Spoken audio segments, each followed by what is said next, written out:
Don't you just love summer? The heat, the humidity, chlorinated pools, lake water, salt water? No, says everyone's hair everywhere. So Jason is here to help us prevent summer from wreaking havoc on our luscious locks. Jason, tell us, what kind of damage are we looking at in the summer months? Hey Tracy, listen, as much as we all love the summer months for, that pool time and that extra vitamin D from the sun, there are a lot of things that we have to think about when it comes to overexposure to sun or chlorine when it comes to our hair. So I thought it'd be a good idea to maybe share a couple of tips and hacks just for people to keep in mind as we, enjoy and live it up during the summer months. I love that. We want all the hacks. So talk to me about pool time and chlorine, please. Right. So here's the thing. If you love going into the pool, a couple of things to keep in mind.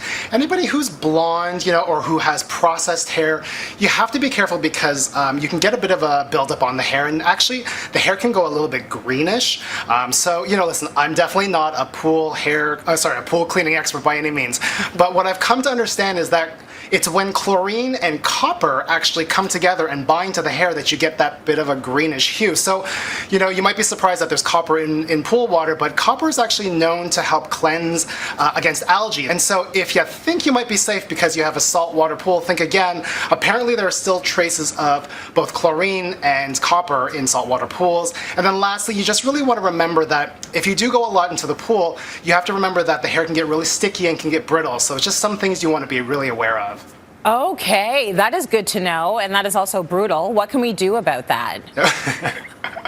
Exactly. So my first tip is actually something that happens before you even get into the pool, and that is you want to wet down your hair with what we'll call fresh water, and that's just anything that's just not the pool water. So you want to take a shower, you want to spray down your hair, and the reason for that is because hair can only actually absorb so much water at a given time. So if your hair has fresh water on the ends, when you go into the pool, you're not actually going to absorb the chlorine in the same way. Now, if you want that extra level of kind of protection, maybe your hair is really porous or you're really blonde, what I would highly recommend is get the fresh water, wet down your hair, put your hair in a bun, but put some kind of a hair mask on it, and then maybe put yourself into like a swim cap if you're into that. You just have to really remember that the more porous your hair is, the more it's going to absorb that, chlorine buildup. I say we all bring swim caps back. Let's make them cool again, because oh my gosh, it would be so much easier to get out and your hair is like protected. So this is all great information. What happens when your hair actually does go green from the chlorine? Because we've all seen it happen, right? We have all seen it happen. It always reminds me of this one episode of Different Strokes when Kimberly went out, I think she went out into the rain or something like that, and she came back with like completely green hair. I mean, it was super dramatic, and that's never going to happen. But if you do get that bit of a greenish hue, what you want to do first is to reach for a swimmer's shampoo or a clarifying shampoo.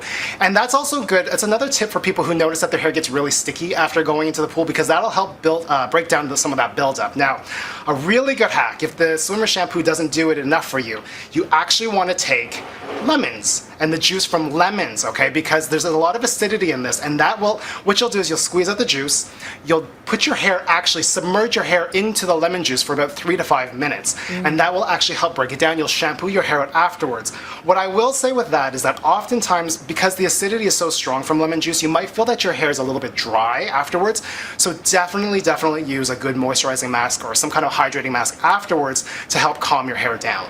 Ooh, okay, good tip. So beyond hair going green from chlorine, tell me a little about what we can do to plan to protect and preserve our hair color over the summer. Well, we know, and we've all seen it, where somebody's come back from summer break and their hair is like completely bleached out, or it's like this really nice shade of orange, and that's because the UV rays from the sun have actually penetrated the hair and oxidized the melanin pigment in the hair, and that's how we get our hair color to go lighter. So what I would say is, probably from a hairdresser's perspective, I always recommend to my clients to maybe start the summer off with a couple more low lights, maybe tone down your color just a bit, just so you can get that little bit of extra time, because we know that the hair color is going to lighten. Absolutely. Now, you mentioned this a little bit. You say we should also cover our hair whenever possible, right? 1,000%. I mean, for me, I think it's super important to always include a hat, a really cool hat of some sort, into your look for summer. It's going to protect it from the UV rays. A scarf. Both of these are really great ways to protect your hair from sun and your hair color going lighter. So we all know about sunscreen for the skin, but you're saying there are also hair products with UV protection that we should be using. That's right. Well, now there are a lot of UV protection hair products. They're very lightweight. You would spray them into your hair, and they're great for, protecting your color.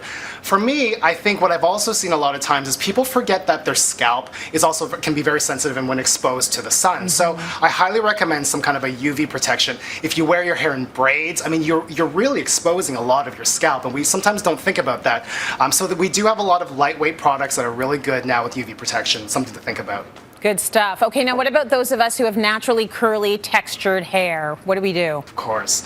Well, when you have naturally curly, textured hair, all year round you want to think about moisture. And in the winter time, it's because things are drier in the air.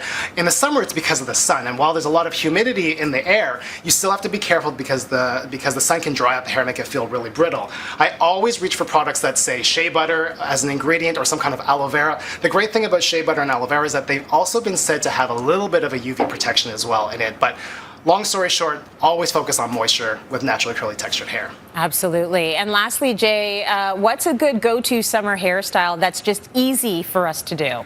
Well, that's right. I mean, I think that beach waves are something that's always so synonymous when it comes to summer.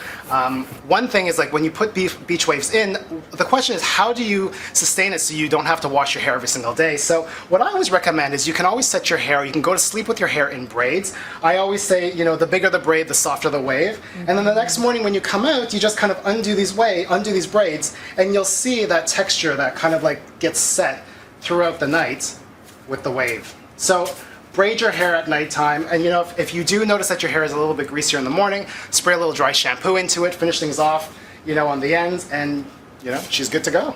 That is such a smart idea and so simple, but I'm just wondering, do you go to bed, do you wet hair braid it, or make sure it's dry hair and you braid it?